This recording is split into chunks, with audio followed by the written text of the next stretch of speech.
What is a custom bike when it isn't made by a legacy American cruiser organization or a clone of one of those organizations' items?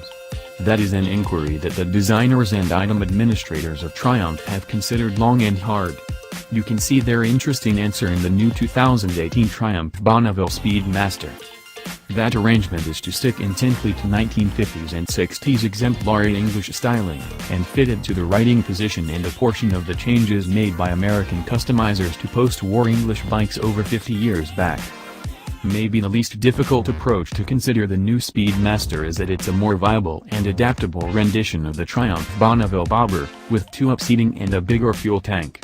The progressions go more distant than that, however we should begin with what's normal.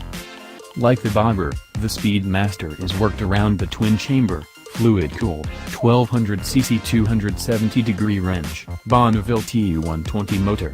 The Speedmaster has the same mid-range improving admission and fumes tuning as the bobber, giving a 10% knock-in torque at 4,500 revolutions per minute contrasted with the T120. The Speedmaster shares the hardtail look frame and swing arm with the bobber, giving both a retro interest. Like the bobber dark, the Speedmaster comes fitted with fat 16-inch tires and wire-topped wheels front and back, and shares the double-circle front slowing mechanism with the most up-to-date bobber, Brembo calipers whatnot.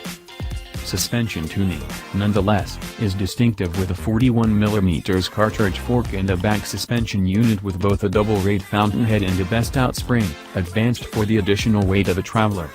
The fuel tank holds a great Bonneville shape, however develops not exactly a gallon in ability to 3.2 gallons, giving the Speedmaster a considerably more usable visiting range, 176 miles by Triumph's claim.